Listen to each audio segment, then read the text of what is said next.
good morning! So for today's video, ay ipapakita ko sa inyo ang pasalubong ng aking lola. Pinadala niya sa aking mama.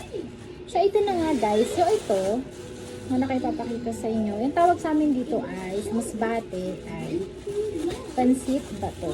Ito siya guys. So ang sabi sa akin ng mama ko ay kailangan na siyang lutuin.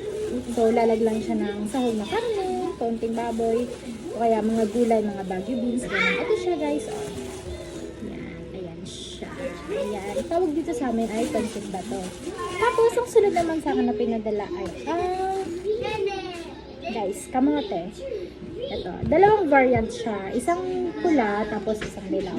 So, ito guys, para malaman nyo, ang kulay nito ay kulay puti.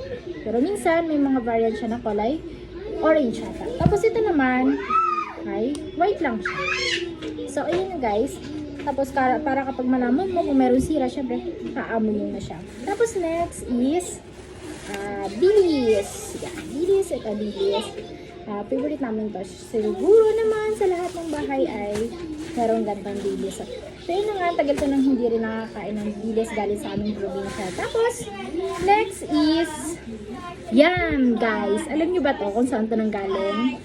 Yan. Alam nyo ba guys na ito ay isa sa mga kamote?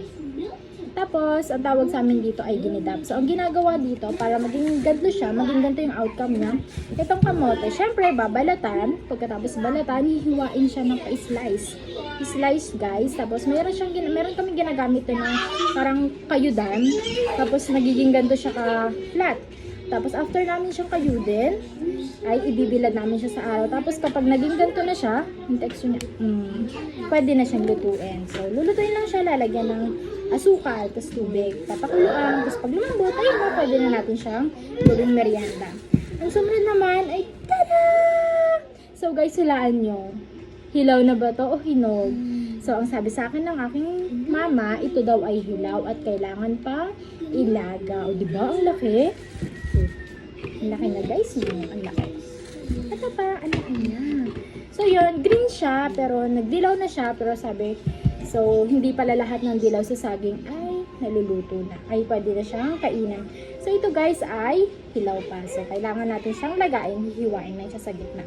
Tapos ready to eat na. So pag ilalaga ko na siya, ay papakita ko sa inyo kung ano yung lasa niya. Sasabihin ko pala sa inyo kung ano yung lasa niya at kung paano ko siya piniprepare. So ayun na nga guys. Thank you for watching. So by the way guys,